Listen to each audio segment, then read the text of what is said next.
to start with having a Star Trek Next Generation pinball machine. There was a credit dot, which means it's an error message. So I had a friend of mine come over to try to fix this issue on the game. He turns around and says, "Ron, it's not the game, it's you, because you never hit the Borg ramp."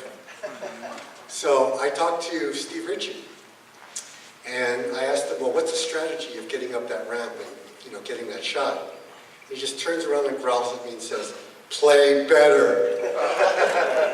So to help you play better, Pinball by the Pros.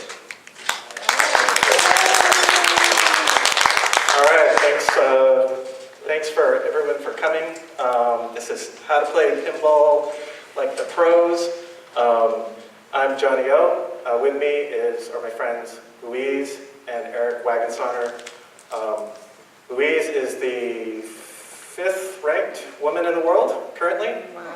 And Eric is the 6th ranked woman. I'm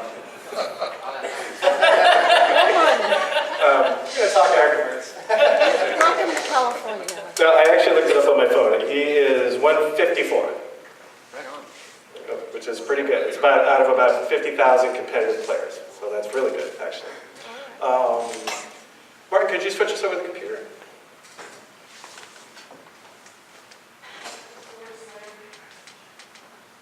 So throughout this presentation, we're going to ask for a few volunteers to come up and make a fool of yourselves and win prizes.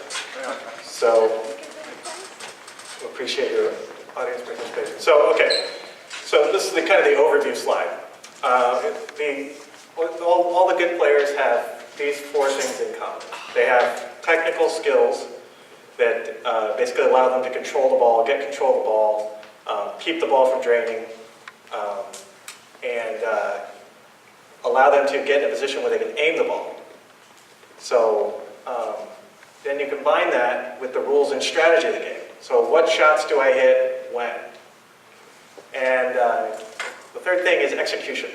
So you've got to be able to do what you do consistently, which typically comes with just repetition and practice. And then experience. If you, does anybody here play competitively or has played in a tournament? Okay, well, all right. 2 people, all right. So when you first compete, you kind of don't know what's going on. You don't understand the tournament format and all that stuff. And so, all of that just comes with getting out there and playing and competing and getting that experience.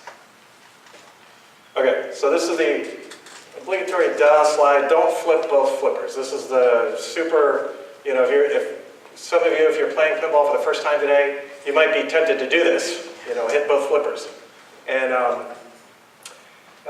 it's a little hard to explain why you don't want to hit both flippers, because intuitively you're thinking to yourself, well, 2 flippers is better than 1, But that's wrong, because flippers don't just hit the ball. They don't just knock the ball away. They're also defensive. So as you're going to see later on, when we talk about moves like traps and bounce passes, if your flipper is already flipped, then it can't do anything else. So what I'm trying to show in this picture is, in the left picture, the ball just hits a little bit of the flipper, but they flip both flippers. So it gets a little piece of the flipper and then it goes right through. On the right, same scenario, but the left flipper is down. So you get a little piece of the flipper, you can knock it over the other flipper and knock it away. So you can kind of think of it like if you're a boxer, and if a boxer were to punch with both fists, he has no defense. So his fists act as both offense and defense. So don't flip both flippers. Okay, and then we have a video. This is a video showing trapping.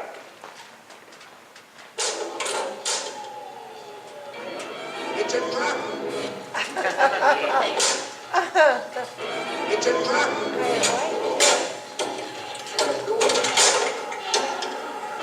It's a trap.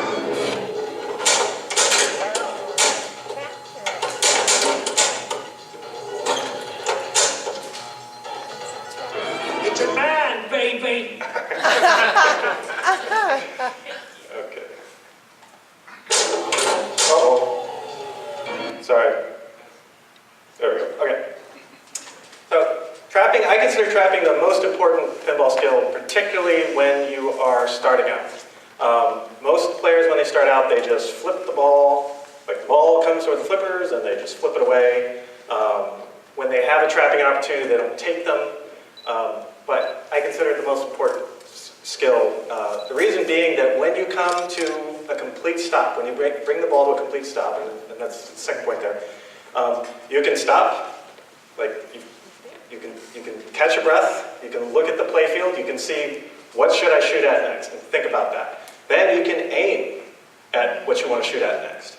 And when you take that aim shot, you can see where on the flipper did I take that shot. So I was aiming for this left ramp, I shot it, it hit the post on the right side. I went a little too early. So the next time you get into a trap on that flipper, you take the same shot, you do it just a bit later, and it works. Now you know where that shot is. And when you get to a trap, the difference between the ball rolling down the in lane and you shooting it on the fly versus on the trap is when you're in a trap, the ball is going horizontally the same speed every time. Whereas when it comes through the in lane, it comes flying. Sometimes it goes fast, sometimes it goes slow. You have to adjust your shot for that. You have to shoot a little bit later or a little bit earlier to compensate for that lateral momentum. It's not a lot of momentum, we don't really think about it, but it's enough to miss the shot. So the great thing about a trap is once it's there, if it goes up that ramp at that point, it's going to do it every time. And that's how you can learn the play field. So let's do our first, we need our first volunteer. All right, come on up. You just jumped right in. I want to win stuff. Okay, we got to turn the game back around. And let's see, you're going to talk next, so why don't you go down there? So we'll start a game. Is it on? Oh, it's booting. Okay. Yeah. These newer fancy games take a while. So all I want you to do is just start a game and just try to control the trap. And Just let that drain. we left it with a couple balls locked. So. Oh, sorry. There we go. Okay. Just try to trap it. Just get into a trap. All right. See. Now, this is nice. Very good. Got some nudges in there too. Actually, part of what you saw on the overhead there was the ball wanted to go off the edge of the flipper, and that's one of the things. A lot of people who don't trap, that's why they don't do it, because they're like, well, I try to trap and it rolls off the other flipper. There's no real name for that. I call it walking the plank.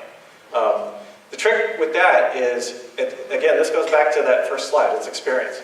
You'll know when that ball's going to stop after a while. You won't know it now, but you play a lot, you're going to know when it's going to stop and when it's going to roll off the flipper. Once you know, or once you think it's going to roll off the flipper, you want to get rid of it as quickly as possible, because the later you shoot it, the more side to side it's going to go.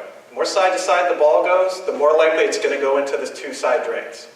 So when you go for those traps, if it doesn't look like it's going to go, get rid of it as quickly as possible. Try to send it up the play field. Okay, thanks very much. So in the back there is a pile of t-shirts, and if you're local, there's some PPM gift certificates. Oh, you can let that go. Okay. Thanks very much.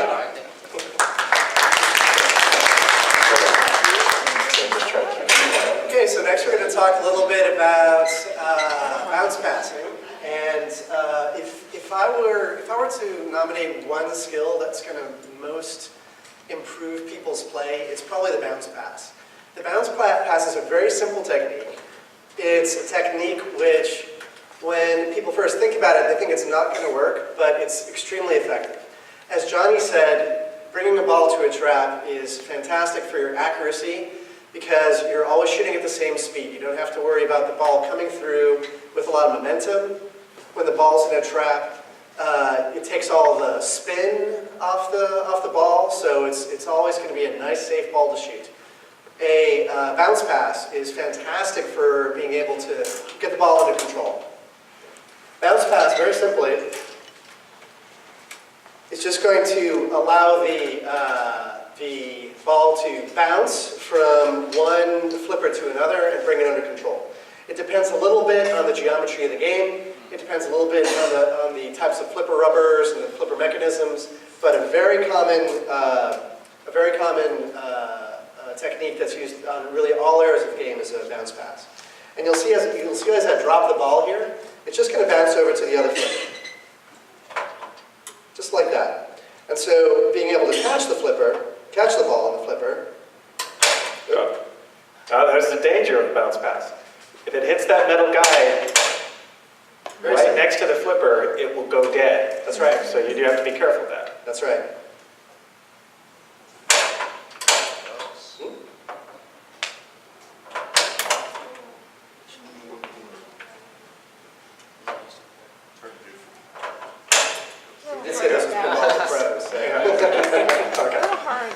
So we'd like to have somebody come up and try this as well. Volunteer? Thank you. A lot of volunteers today. Okay, so we might get a... Okay, so I'm going to drop the ball right here. Just let it bounce off of this flipper. Okay, yep. Oh, you broke it. No, slow motion. There we go. And as the ball's coming over to this flipper, sort of raise this flipper so it falls right in the crook of it. A little early.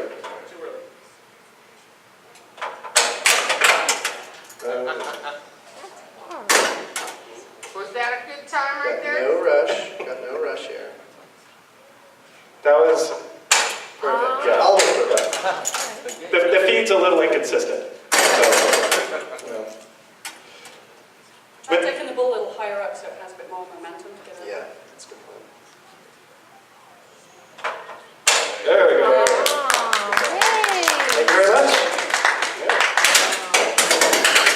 So, again, I can't emphasize enough the experience part of it, because you can see that all of these things we're showing you, they don't always go off the way you expect or hope. So it's, okay, well, what happens when they don't? You know, that's part of it. Yeah. And often every machine will be a little bit different too, so it may work perfectly on this machine, but if you go inside and try it on the Guardians of the Galaxy there, the flipper rubbers will be a bit off, or it's leaning a little bit differently. It's just a matter of practice. So just to recap, bounce pass puts the ball in the other flipper, slows the ball down. If it goes too fast, it might bounce into the sling. If it's too slow, you can give it a little push, like I think you did on your demo. And the rubber type, like Eric mentioned, is yeah. So you get a little extra oomph there to get it over. And he's being a little over dramatic for effect, so you guys can see. I'm always over dramatic. Well, that's Okay. So the next technique, yes, we have a question here. That's a nice pass, but what's the purpose? What's the purpose of the bounce pass? Very good question. The question is, what's the purpose of doing a bounce pass?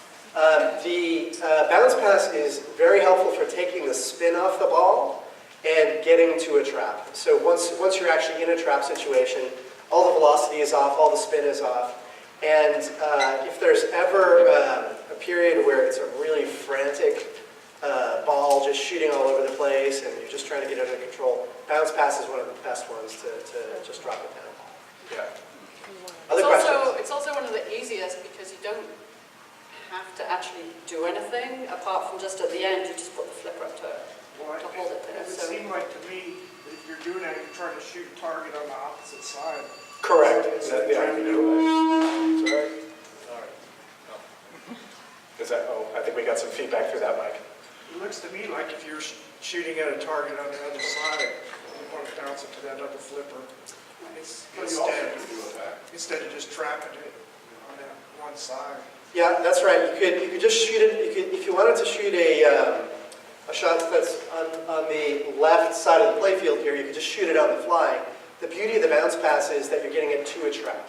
Okay. And once you have the ball in a trap, that's half of being able to shoot anywhere you want to shoot. The other half is doing a post pass, which is moving the ball between flippers or using some other sort of pass. And that's actually what we're going to talk about right now is the post pass. And the other reason is because it's hitting in the middle of a flipper there, you wouldn't be able to trap it on that side? Right, Okay. right.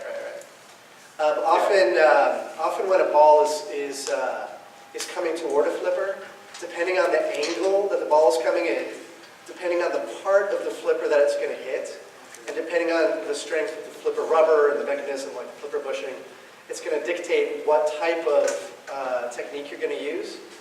Certainly the bounce pass is one of the easiest ones to use because it works on almost all eras of the machine. But if it's coming at a strange angle, if it's got a lot of spin on it, a bounce pass may not necessarily always be your best one. But that's the first one that we're covering today. Yes? So, as you're replacing the ball... Microphone's coming here. Thank you. As you're replacing the ball on the field, it looks like it's coming straight down at a 45-degree angle to the flipper. Would it work if we're coming at a larger angle to the flipper, or is it pretty much just straight down? Another great question. Angle is very important with bounce passes and other types of traps and catches. In this case, the ball is coming straight down perpendicular to the flipper and then bouncing over to the opposing flipper. It also works very well if the ball is coming at an angle. I'm holding this flipper up just to prevent the ball search from going off. We might be able to turn the ball search off, actually. If the ball is coming in at this angle, it works great as well. As it hits this way, or even if it hits this way. If it's coming in at sort of an angle like this, with a bounce pass, you have a big risk of the ball sort of glancing down into the drain. So I wouldn't use that technique coming at from this direction. I'd experiment with it. There were some games where you'd be surprised how far off to the side it will dead bounce over. So while the games are off on free play and you're just having fun in there this weekend, just see, it's a good way to spend time when the games are on free play and you've got nothing to lose, and just see where the balls bounce and get a feel for it. It's surprising how effective it is in a wide variety of situations. Yes, bounce passes will behave very differently on the game. So, and even this different variation of the same game. So, yeah. Also, don't forget your prize. Yes. Okay. All right. Other questions? Okay. We're going to move on to the post pass. Should I show the video? Yes, show the video. Frank, can you flip it back over? Post pass moves the ball from one flipper to the other by hitting the post of the slingshot. So, you can see the ball is already in a trap. So it's a quick flip.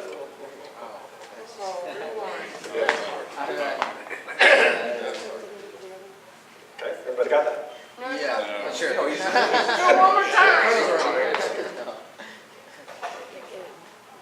Hitting the bottom of the post, off the flipper, into a trap on the other side. Again, a key feature is that the player is raising the receiving flipper as the ball's coming in.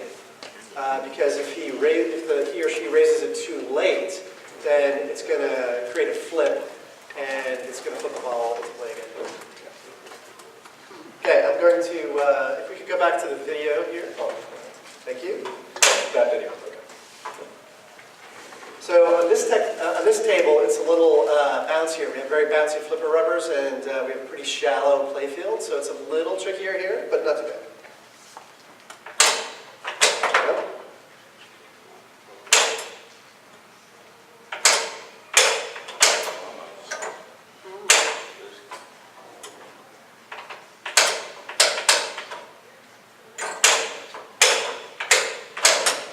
All right.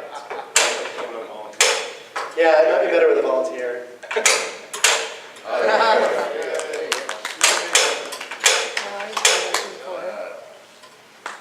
Okay, who wants to come up and try, we got two, you guys will have to fight first. We'll take you to the next one. All right, why don't you come up?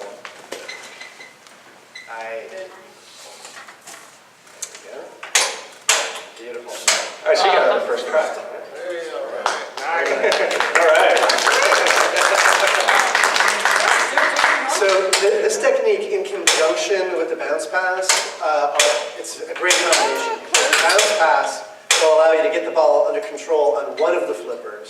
And then the post pass, once it's under control on one flipper, if you can also do a post pass, you can put the ball on either flipper to set it up for exactly the shot you want. Right. So therefore, whether you're trapping on the right or trapping on the left is irrelevant, because you always have the ability to move the ball back and forth. It's worth noting, usually on a game where you can post pass, you're able to do it in either direction, but sometimes you might find on certain machines that you can post pass more easily in one direction than the other, particularly if the game is leaning or there's something a little off. It's not always equal in both directions. No question. I noticed that the balls are going. Thank you.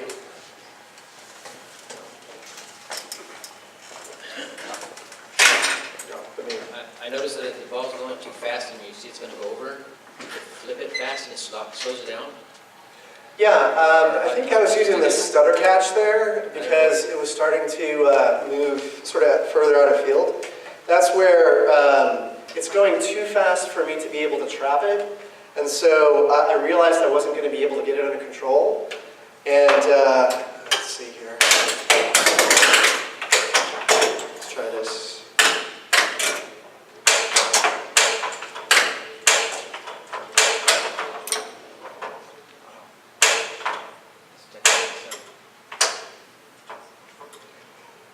That little tip at the end, as it's rolling up, I'm using a very small flip to bring it back in the direction, to take some of the momentum off of it and then bring it back in. That's a great skill to learn, but it's very easy to go wrong with that. So you can see it can very easily roll off sometimes. Yeah. And you will also find that when you're practicing these techniques, and by the way, an expo is a fantastic place to test techniques because you've got a zillion free games, all sorts of free play, all different eras, so it's great to go out there and use some of these techniques. When you're practicing them, you'll find that some work much better than others. Some are pretty universal, like the bounce pass and the post pass. But even with the post pass, there are plenty of games where it's very difficult to do it. Older games, like EMs, much more difficult. And the reason is because the slingshot geometry is different. It's like where they are in relation to the flippers, how they're shaped, and stuff like that. Questions? Oh, phone.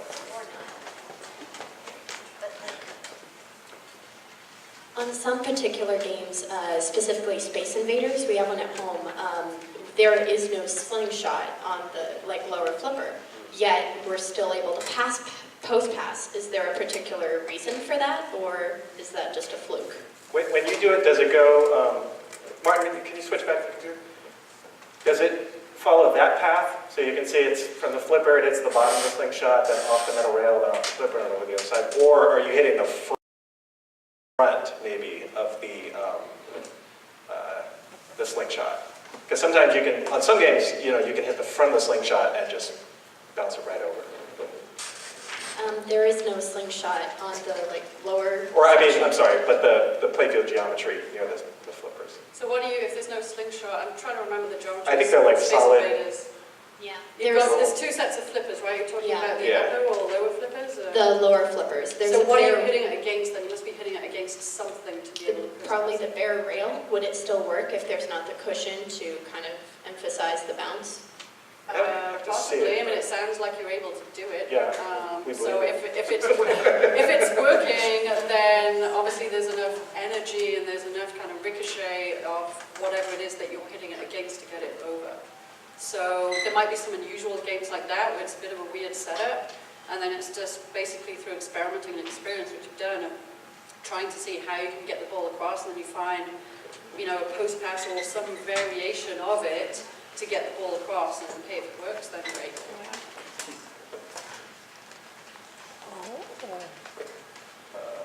So I think this is backhand. Yes. Okay, so now we're going to move into how to backhand a ball. And backhanding a ball basically refers to if you have a ball on the flipper and you are going to try and take a shot on the same side of the playfield as where you have the ball. So quite often you will When you have a ball on a flipper, you'll be making what we call a cross-field shot. And you'll think it's more obvious to hit something kind of diagonally across. But a backhand is a very, very useful tool. And this is a demonstration here, and then we can do a little on the machine. So this is a game called Pinball Magic. Yeah, go ahead, sorry. So the ball is here, down on the right. You'll see a shot back up into that, that hole. It's a little magic hat hole back there. Yeah, this isn't a typical backhand, that's what I was going to say. This is what's called a rollout backhand, where you pop the ball up, let it roll out on the flipper, and then whack it away. But that's a more advanced kind of backhand. We're going to show you the more. Okay. Are there any volunteers? All right. Oh, yeah, that's right.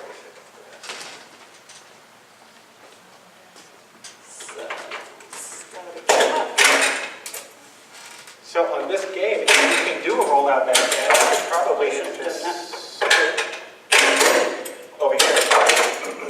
But what are we going to do? I think the ball is the best way to do that. Okay. Well, it's decided to just spit out everything.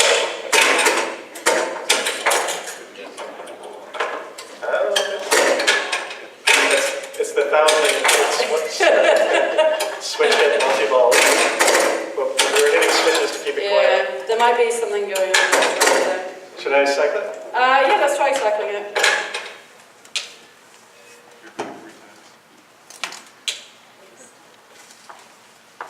We found some hidden Right. mode. So what we're going to do, we're going to just put the ball on a trap here. So you're going to start off with the ball here. And this game, I don't know if you know Guardians of the Galaxy, but there is a multi-ball which is available here. This is called the orb. And see, this has orb multi-ball. So this is an important shot. Yes. And It's a little hard to see on the overhead display, so I'll just point it out. But as you can see, you can hit it from this flipper over here, but you can also backhand it from this one here.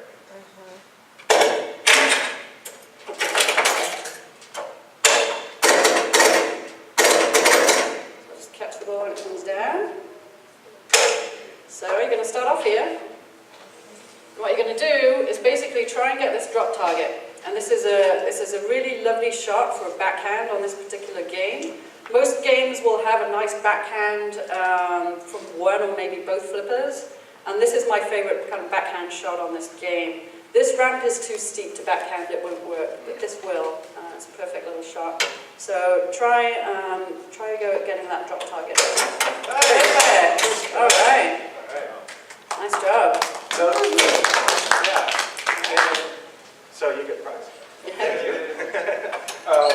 So as you saw there, I mean, because it goes by quick, but it's early on the flipper. So when you think of a backhand, think earlier on the flipper. So often when people refer to aiming in pinball, the best suggestion is to look at exactly where you're releasing the ball on the flipper. That is particularly important for cross-field shots. On backhands, you can also do that, but something that I personally find very useful for backhand shots is really thinking about timing. Because you're going from a trap, and then you kind of get a feel of, well, how quickly after you release that flipper do you hit it again. And the quicker that you have to hit the ball after you release, the more to the side it's going to go. And a kind of a slow backhand would go more up the middle.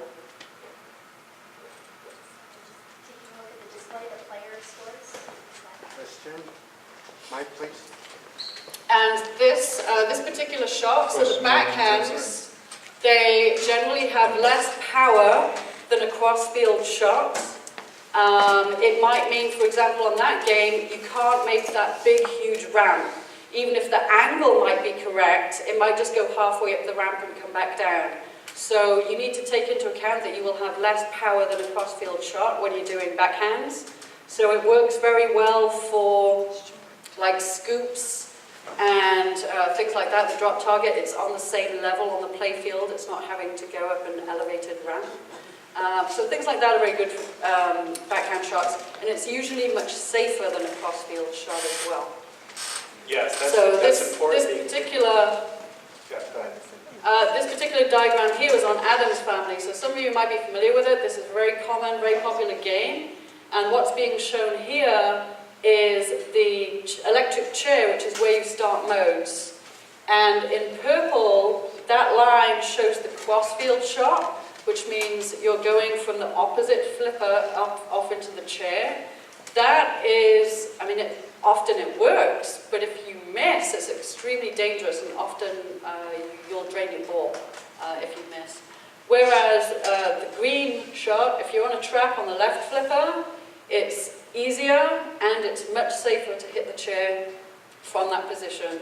And if you miss, usually it's not as deadly and you can recover and get the ball back just because of the geometry and the way things are working there. Yeah, and let me just add something. Because you're hitting it earlier on the flipper, you get less power. So you can think of it like a baseball bat. If you hit the ball at the first, 10 inches of the bat, you're not going to get much power. Versus if you hit it with the end of the bat, you can send it over the fences. So when you do a backhand, you're using less of the flipper, so to speak, to hit the ball. So it has less power, less speed. When it goes out of control, it's easier to get control of it again. Okay, I think this is a video of a drop catch, which is the next skill that we're going to use.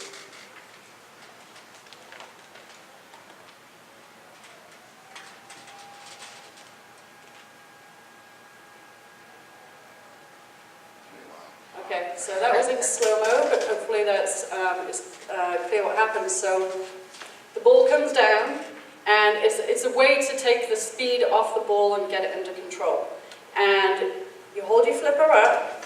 As the ball comes down, you release the flipper just as the ball touches it, and the ball will roll up, and then you can bring the flipper back up to trap it.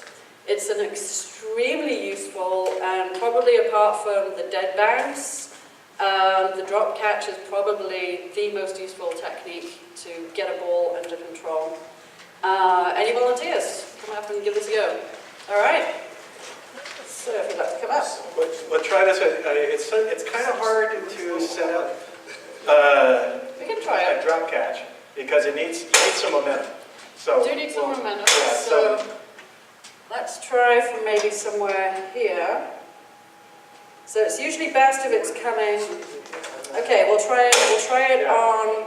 One way to think of it is like when you catch a baseball, right? You don't just stick your hand out. You catch it and bring your hand back with the ball. Okay. So I'm going to try and throw the ball towards around about here. Oop, after that throw. Yeah. So it's a little bit earlier, Yeah, a little bit later. that was it. But you're getting close. So you can start with your flipper up. You don't need to try and time it.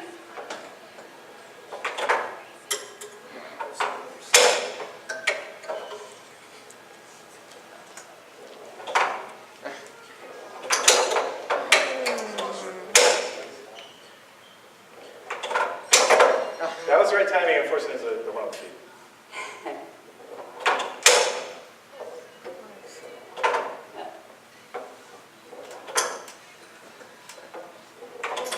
I'm so glad I'm not doing that. It's also hard. Usually it's better if you've got like some kind of scoop or something where it will spit it out and then you know exactly where it's coming. So, as John just said, this is a tricky one to try and stop. There you go. That was it. All right. That was it. Yeah. Yeah. So It comes with practice. it comes in. Oh, thank you. It comes with practice, and it's also. Don't forget to get something from back there. It comes with practice, and also this is actually easier to do in real life than it is to demonstrate. So it's okay. So am I? Yeah, I think it's live catch next. Okay. I have a question. Oh yeah. When you're playing competitively, are you constantly trying to trap the ball? Yes. You don't just play, Usually Well, most people would. pretty much always trying to trap the ball. There's two kinds of general players. There's what are called control players, which use the moves that we're kind of talking about, or some of them. And there are what are called flow players who play much more on the fly. And the successful control players vastly outnumber the successful flow players. It's not that you can't be good at that. I know some really good players who play that way, but it takes a lot more practice. I think it takes a lot more natural ability, the ability to adjust your shots on the fly. Because if you're gonna just shoot the ball every time it comes down the in lane, you gotta really have excellent aim, excellent reaction times, and excellent recovery skills. Because the ball will go out of control, and you gotta be able to recover from that. So, If I could add to that, even the players who are flow players, they're using all these techniques. They're maybe not bringing it fully to a trap, but they're using all the same bounce passes and tap passes and post passes and catches and everything. They're just not fully bringing the ball to a dead stop. One of the local players, Andre Mazenkov, some of you guys know him, he's former pinball world champion. He won, I think, in 2011. He's a flow player, phenomenal player. But the ball's always moving, but he's still using all these techniques. yeah. For players who are wanting to really build their skills, I always recommend going the control route, at least initially, because everything is it just takes so much pressure off when you have the ball not moving, and your accuracy you're going to see a lot more rewards through practice than you will through flow play, in my opinion. Other questions? Okay, so next skill we're going to look at, we have another slow-mo video for you, is I believe a live catch. Wait for it. There we go. So that's a live catch. That's when, and you probably have done this much times by accident. That's when the ball is coming towards the flipper and you flip the little later than you thought maybe, and the ball just stops on the flipper. And what you're trying to do, this is kind of similar to a drop catch, but kind of the opposite. Because a drop catch, you're dropping the flipper. This, you're trying to time the flip so that the upward movement, actually the last bit of the upward movement of the flipper counteracts the ball speed and it just stops. So this is, the question I get a lot is, well, why wouldn't you always do this? Because as you saw with the drop catch, the ball can get out of control. Sometimes, perfect drop catch, you bring it to a trap, but sometimes it rolls up the in lane and then you've got to flip it away on the fly, whatever. But if you can do a live catch every time, that would be great. But the live catch is a bit more situational. So if the ball has a lot of spin on it, if the ball is coming cross field, you can definitely do a drop catch. You can do a live catch, it's just much more difficult. So, let's see. Yeah, so a great time to do a live catch is when the ball is coming down an orbit. Like, for example, a lot of Stern games, modern Stern games, you shoot the ball, it bounces around in the pops, and then it comes down the right side, comes down an orbit and feeds something. Is that the case with this? Yeah, more or less. So you got the pop I'm under. not sure how close to the sling it goes, though. Yeah. That makes it more difficult. Oh, yes, yeah. But, so when that feed comes down, you can do a live catch and get control of the ball. You can combine this with what I call a short plunge. So some of these games, they have a skill shot up at the top. The lit lane's up at the top and you get some crappy points. You can ignore that and short plunge the ball so it doesn't go all the way up there. And then it comes down, live catch it, and sometimes that won't even start the ball saver. So now you've got a free shot anywhere on the playfield. And on some games that could be a big deal. So let's get a volunteer for live catch. All right, come on up.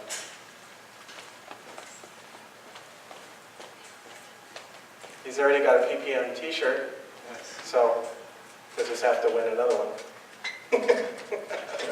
Okay, so go ahead and start a game. There we go. And so go ahead and try to short plunge, so it goes up here, and then when it comes down, try to do a live catch. Oh, this is what Louise was pointing out. This game is designed so that when it comes down, oh, you could have done it there. This one, it likes to go off this sling, and then it's doom. Now, we're going to talk about some nudging later, but one way to counteract that is, let's just see if I can feed it. No, it's not a good feed. Let's see. Where's another good? You could try giving it a nudge on the side. Yeah, I guess. Okay. So jumping ahead, but so one way to counteract that is when the ball's coming down the side, you give the game a bump to push it off the side, and then it'll miss the slings, and then you can go like it. So you ready?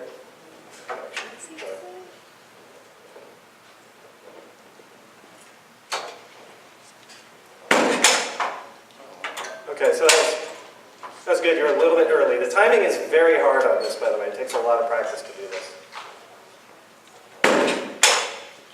And I blocked out a little bit too much. That was good, though.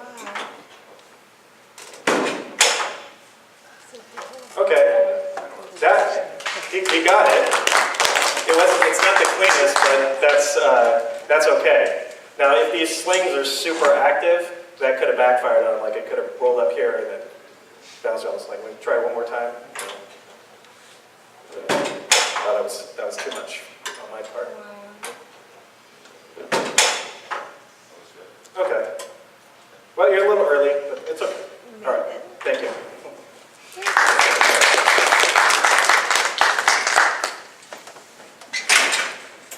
You attempt that, is it better to be early or late? No. That's a great question, actually. Yeah. Better to be early or late? What do you think? It's going to be very situational. It's going to depend on what the consequences of being early or late are. In some cases, you can recover from an early shot and not from a late one, and sometimes it's the other way around. So it's going to vary by the particular angle that the ball's throwing, that the ball's coming in, and also just the type of other techniques that are available. What else is on the playfield? So usually the biggest problem if you're early, if you saw here the ball rolled up, sometimes the slings can fire it off. Another time, if you're early and the flipper rubber is very bouncy, it can go up and over into the outline. Yeah. I've had that happen to me just countless times. Yes. So that's one problem if you're early. If you're late, it will tend to just go off into the playfield and you're just left trying to recover the ball and get it back to a trap somehow. If you're late, it's kind of like just a flip. Yeah. It's like a bad flip, but it's a flip. Yeah. So, And depending on the setup of the game, you're going to have to adapt your technique. For some of the higher level tournaments, the machines are set up just absolutely brutally. They take out all the out lanes, just every feed is designed to go into a slingshot, and you're just having to constantly work the game, just a big physical game, because if the games were set up easy, then some of these players would be on a ball for 3 hours, so they need to really make the game super hard. In smaller tournaments, in a really friendly tournament like this one, it's going to be, I don't know if people know about the Pin Golf tournament that's happening this weekend, but that's actually a fantastic tournament to play. It's going to have lots of different games and lots of different techniques, and you can try out some of these techniques. Safe shot. okay. So safe shot. So now we've been talking about flipper skills, how to get control of the ball, that sort of thing. So now we're going to start talking, kind of shifting a little more into strategy. Safe shots, generally speaking, is a repeatable shot that doesn't result in a loss of control of the ball. So if there's a ramp that brings it back to the flipper, that could be a safe shot. Generally speaking, you want to focus on safe shots when you're in single ball play. So I'm trying to think, I don't know this game too well, unfortunately, but I'm trying to think of the safe shots on that play field. But when you're in single ball play, the ramp, oh yeah, okay, ramps, but do the ramps score points? In some modes. In some modes. If you start a mode, yeah, then the ramps can be lucrative. But on their own, they're not so great. There's a risk reward when it comes to safe shots. So generally speaking, more dangerous shots tend to be more lucrative. So you saw Louise was backhanding the orb. That's a super dangerous shot. But that orb multi-ball, if you can get to it, is super valuable. So there's the risk reward there. So it's not a very safe shot, and I don't believe you can collect those when you're in a multi-ball, right? When you're in the other multi-ball. No, you can't make progress Right. towards the other one. Yeah, so that's another thing that they do. Sometimes you can go for objectives in a multi-ball, and sometimes only in single ball play. So orb is, again, it's big risk, big reward, but you can only advance it in single ball play. So what I do on the times I have played this is I'll try to backhand that orb shot a couple of times. If it's working out, great. That's what I'll do. If it's not, then I'll switch to something else. I'll focus on modes. I'll focus on the group multi-ball, something like that instead. Well, and the other thing you want to do when it comes to your general strategy is what are the safe shots that are going to get you to a multi-ball so that you can start taking those more dangerous, more lucrative shots that are available during multi-ball, of course. So. Okay, so here's an illustration of safe shots using Twilight Zone.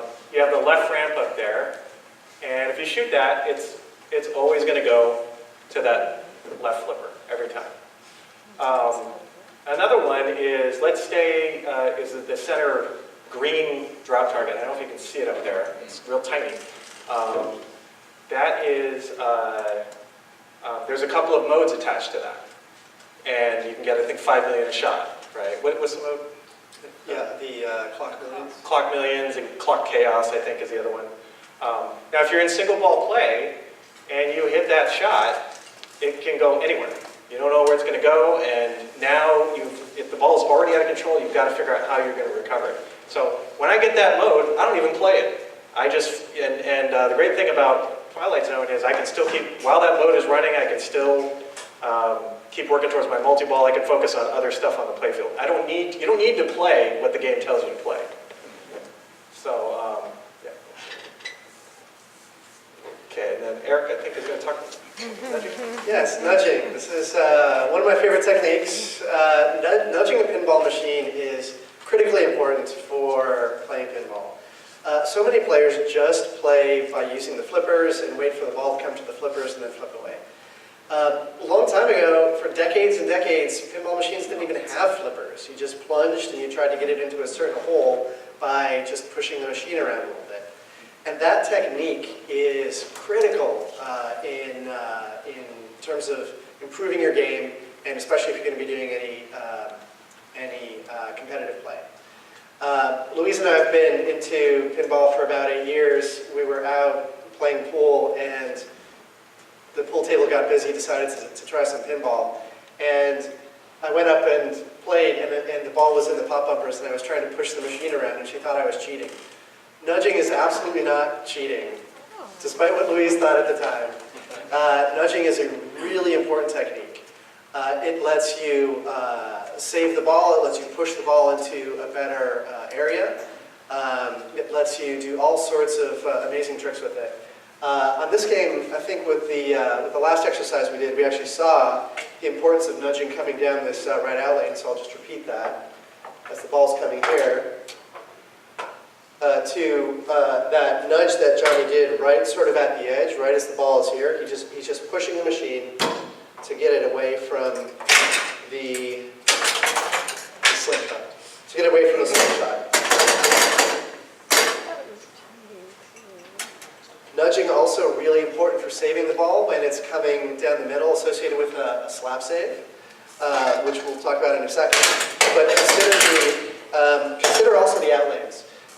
People lose probably the majority of their balls through the out lanes. It goes through the right or left out lane. What's happening there is the ball is coming cross field and it's hitting that area. If you don't do anything, it's just going to go through there. But what you can do is you can move the machine in the path of the ball to keep it out of there. So, for example, here, I can try to push just to get it out of the way, to get the ball, to get the ball to be hit by the slingshot or by a piece of rubber or something else to prevent it from going out the other. Critically important. Furthermore, there's a technique called a slap save where the ball is coming right down the middle,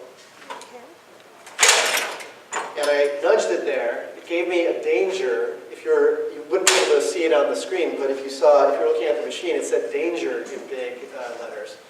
That was a slap save, actually almost a bit of a slide save. And it's a technique that works on this machine because the tilt is loose enough. May not work on another machine.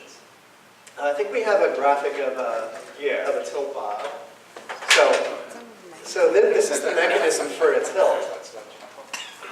And that pendulum that's swinging inside that metal connector, if it starts swinging too much, it's going to make contact with the metal on the outside, and that's your tilt. That pendulum will stop swinging after a while. It might stop swinging after 20 seconds, it might stop swinging after 3 minutes. But knowing how that tilt bob is swinging and getting a feel for it on each machine that you're playing is absolutely critical. You also notice the tilt bob is graduated.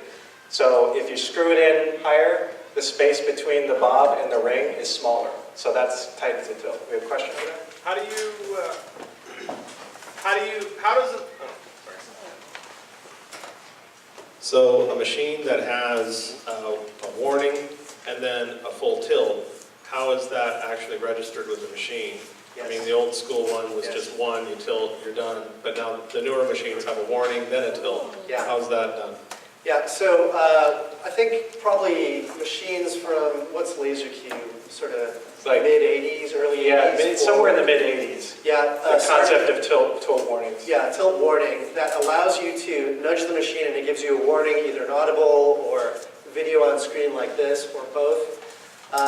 What's happening there is that the tilt bob is hitting the ring, so it's doing what a tilt used to do, but the machine is programmed such to let you get away with it once or twice.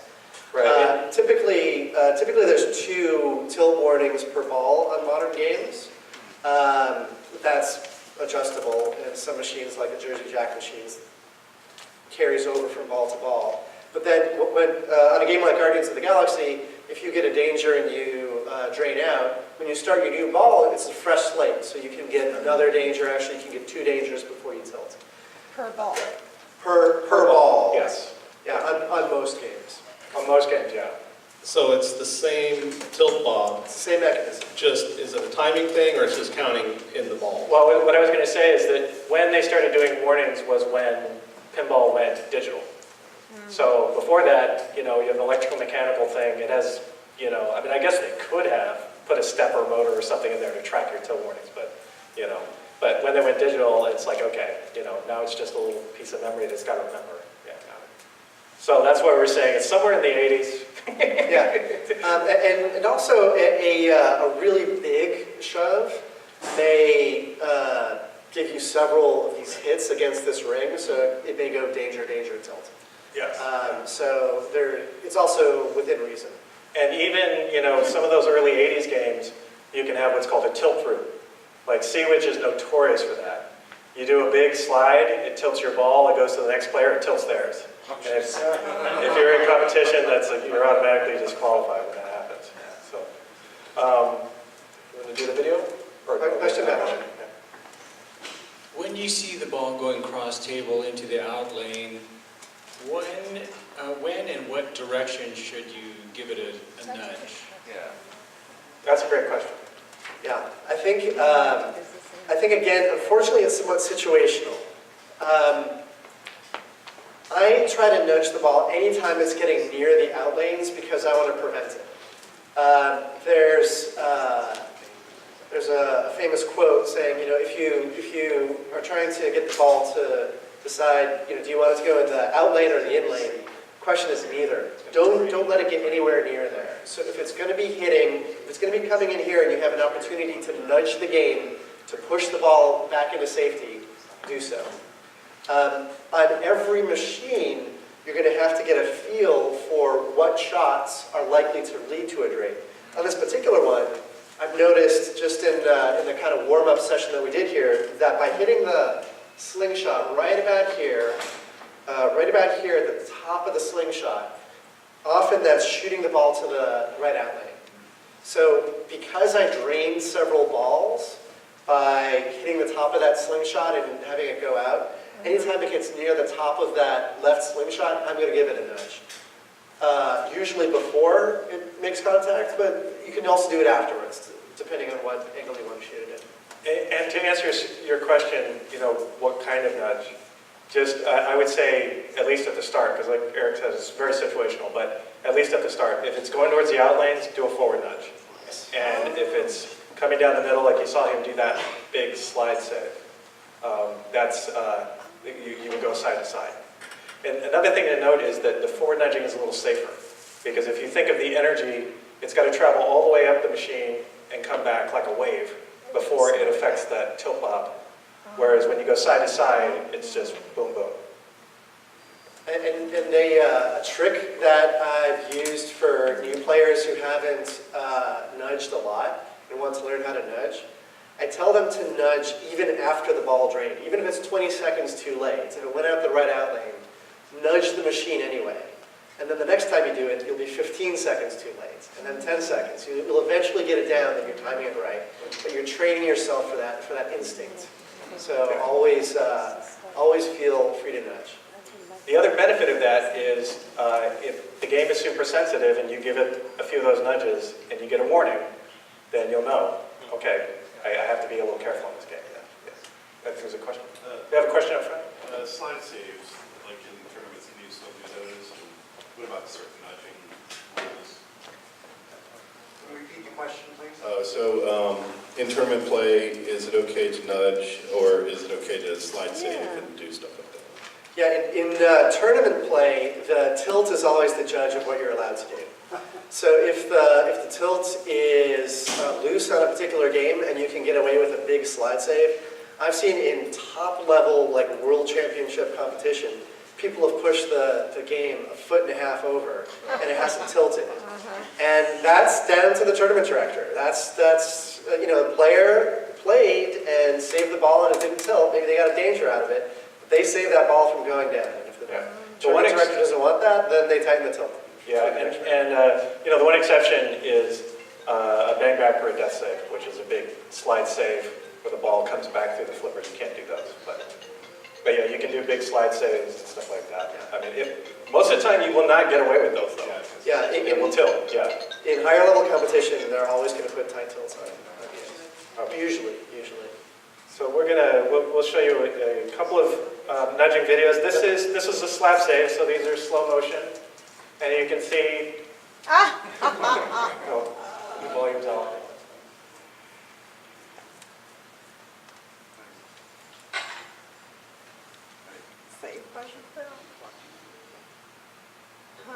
So this is again why you don't want to flip both flippers, because you can't do any of this if you have both flippers up at the same time. Part of the reason I did this in slow motion is because when it's at full speed, it can look like you're hitting both flippers at the same time. It's actually kind of a very quick 1-2. Okay, and then we're going to, to your question over there, these are forward nudges that we're doing. So you're going to see it once full speed. So you see he pushed it out of the side, and then now we'll see it once in slow motion. So the idea is he's not waiting for it to pick a lane. He's just saying, I want it out of there.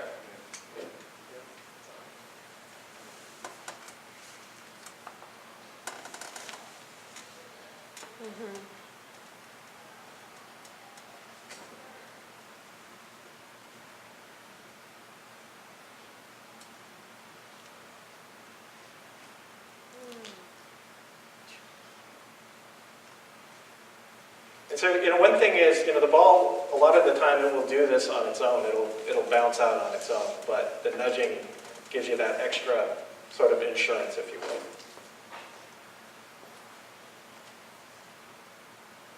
Okay, and this is a case where a forward nudge kind of wouldn't have done it. I had to put a little side to side in there.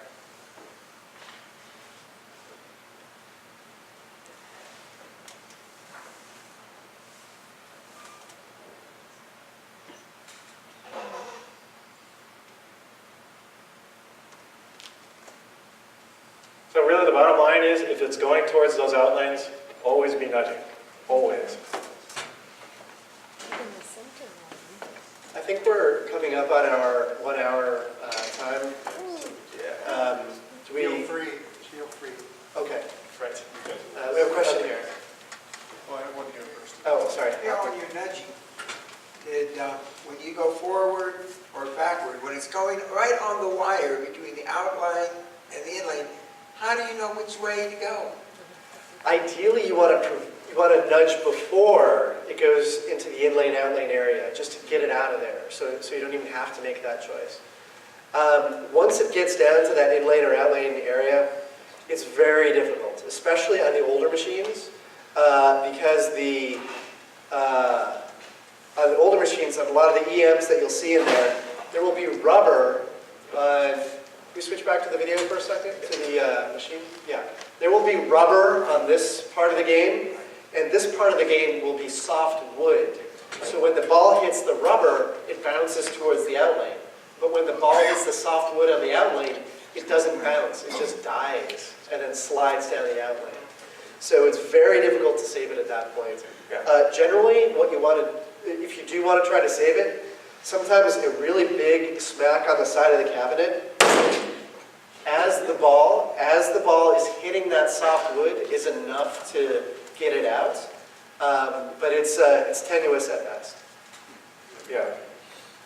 Sometimes also, I'm not you looking kind at of, it yet. you saw it with that one where it was going towards the outlane and it got pushed out.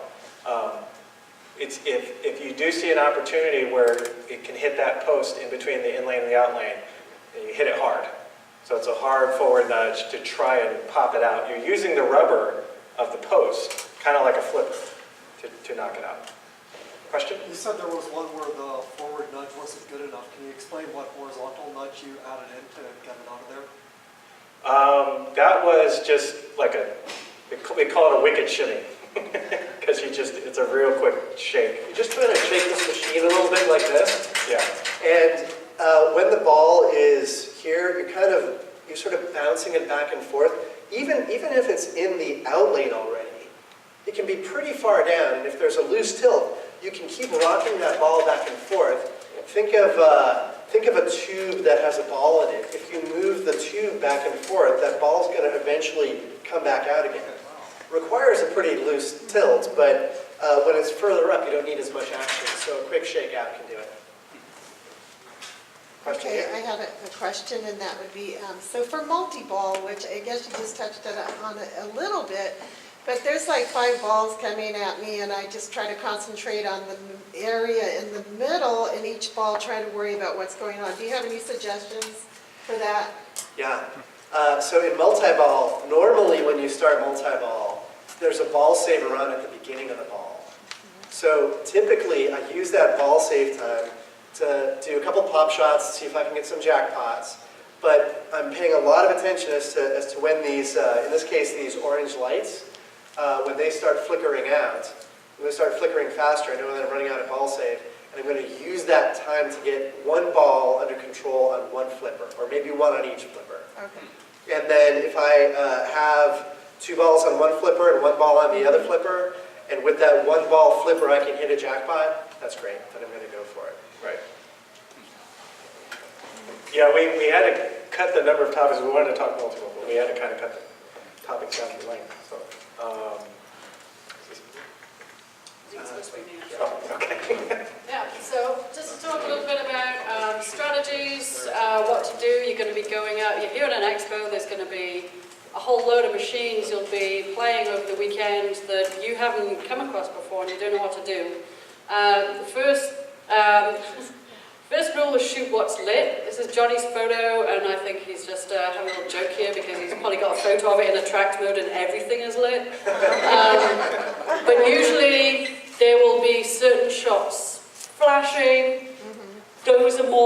you to be valuable somehow and get you to make some progress in the game rather than hitting something that's not flashing or that's not lit. So that's kind of the basic first rule you're going to be going into. So people stepping up to a new machine, take a good look at the game, first of all. For example, how many flippers has it got? The number of times, kind of, when I was newer in pinball, I'd be playing a game, and I'd be like, oh, there's another flipper up there, and I hadn't even noticed. So I just got up and pressed start and started playing without really thinking or doing anything. So take a good look at the game. Often there's an instruction card on the lower, usually the lower left, sometimes on the lower right. Read the instruction card. It's fine, take a couple of minutes, and have a really good look at the playfield. You might see something that says multi-ball, like on this game. If you looked at the playfield, you'll see like grouped multi-ball and orb multi-ball.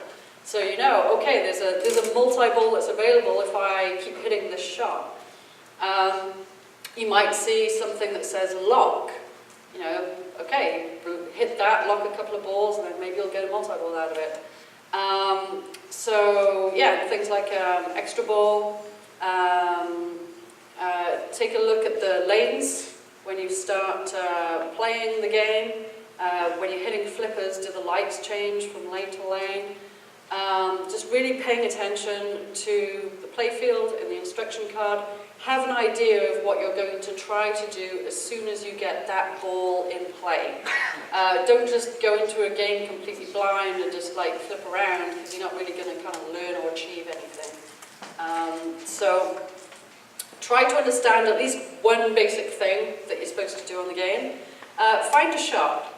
This kind of comes back to Johnny's thing about trying to find a safe shot on the game.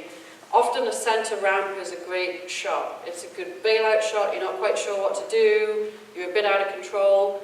Hit a center ramp, get it back to a flipper. Find a shot that feels comfortable, if nothing else, and see if you can repeat that shot if you're not sure what else to do. And watching other players, it is extremely valuable, particularly if you see a good player or somebody that you see is putting up what looks to be a great score. Just have a little, you want to keep a respectful distance, but if you're able to kind of see over the shoulder a little bit of what they're doing, try and see what are they shooting for, how does the ball come out from a scoop. For example, here there's a little scoop on the side and the ball will fire out very quickly. A lot of games have that. And it's very machine specific how you're going to handle that feed. Are you going to let it dead bounce? Are you going to try and drop catch? How is that player handling the feed? How are they draining their ball? Is their ball always like coming out of a certain orbit, for example, and it's bouncing and going down the middle in some awkward way? All of those little tidbits of information can be extremely useful for you when you go up to a game, because you already know, oh, that's dangerous, maybe I need to nudge when this happens, maybe I can try and copy what they were doing, if it was something that worked. And feel free to ask other people questions as well when you're out on the floor. If somebody's doing really well, you're like, oh, how did you get that multi-ball? And usually people are pretty friendly. Okay, question? Yeah. How do you find the skill shot on some of these games? It's hard to find the skill shot when you first start. How to find the skill shot? Yeah, when you first start. If you don't know a game at all, often the instruction card will tell you what to do to try and get a skill shot. If there's no instruction card and you haven't been able to see anyone playing it and you're just going up to a game, often if there are lanes at the top of the game, often you'll plunge the ball and it will go through some lanes, maybe into pop bumpers or something. Often when you plunge the ball, one lane will be flashing, and then try and get the flashing one. That's one of the most common skill shots if you don't know what else to do. Is it possible to switch to the game for a moment? On this game, on this plunger area, Oh yeah, good point. on this plunger area, you can't really see it on the video, but in here, by standing right above it, I happen to be able to see the plunger, and it has little striations on the side of it. As a meter. As a meter, exactly. And so, especially on the older EMs, I'm always paying attention to what lane it's on, what line it's on, and trying to release it at a certain point to know, is it going to hit in the left lane or the right lane or the center or what. That can be a very useful technique. Thank you. Okay, just very quickly, if you want to improve, just play a lot. Get out there and play, practice your skills, watch the flipper for accuracy, pay attention and focus on what you're trying to do. Don't just kind of aimlessly flip around.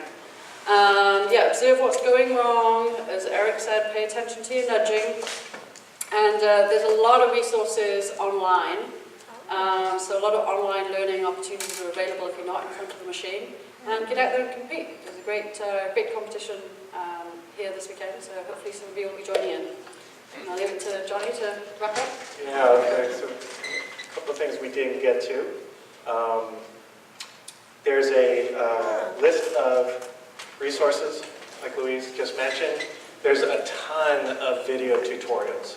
So when it comes to, we didn't get too deep into the rules for this game, rules for that game, because there's just too many games. But you can go online, look for game name tutorial, and chances are there's a ton of info. There's a site that our friend put together called Pin Tips, where people post game-specific tips. Shoot for this, it's valuable. Shoot for that, it's valuable. This one, Pin Tips. Pin Tips, yes. And people can upvote and downvote the tips they like and they don't like. So that's basically it. Do we have any other questions? Thank you, thank you, thank you. Well, thanks for coming. Thanks for having me. Yeah, the expert. Let us play some pinball.